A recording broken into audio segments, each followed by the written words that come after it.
ছোট বন্ধুরা যারা আমার চ্যানেলকে সাবস্ক্রাইব করেছো তাদের অসংখ্য ধন্যবাদ। আর যারা এখনও আমার চ্যানেলে সাবস্ক্রাইব করোনি তারা অবশ্যই আমার চ্যানেলকে লাইক ও সাবস্ক্রাইব করে আমার পাশে থেকো, ঠিক আছে?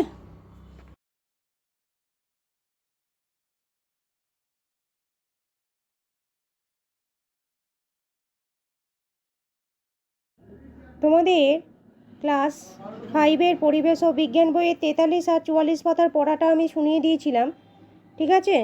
43-44 পাতার যে পড়াটা ছিল সেটা আমি ভালো করে পড়িয়ে বুঝিয়ে দিয়েছিলাম। তা 43-44 পাতার যে প্রশ্নগুলো পরীক্ষায় অবশ্যই আসবে সেগুলো কিন্তু তোমরা দেখে নাও, দিয়ে খাতায় নোট করবে।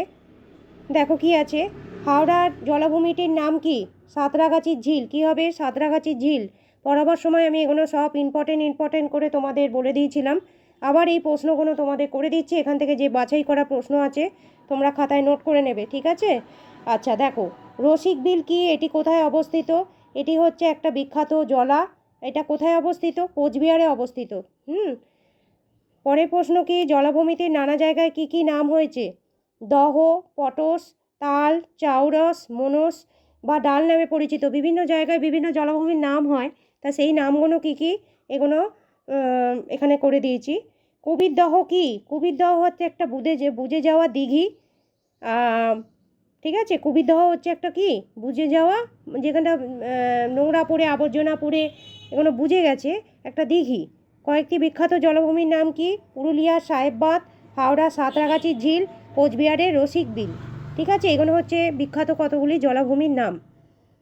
তা তোমাদের আমি এই পাতার আন্ডারে সব প্রশ্নগুলো পড়াটাও পড়িয়ে দিয়েছিলাম আমার আগের ভিডিওতে। 43-44 পাতার যে পড়াটা ছিল, তোমাদের কি মাঝখানে কেউ যায় না এই ব্যাপারে। আবার আমি এটা তোমাদের ওইখান থেকে যেগুলো বাছাই করা, মানে যেগুলো আসবেই পরীক্ষায়, সেইগুলো কিন্তু এগুলো প্রশ্নগুলো সাজেশান করে তোমাদের করিয়ে দিচ্ছি। এগুলো থেকে তোমরা পড়লে সেগুলো শূন্যস্থানও পারবে এবং তোমরা টিক মারা সব কিছু পারবে, শর্ট কোশ্চেন হিসাবে যাই হোক, এগুলো সব কিন্তু তোমরা করতে পারবে।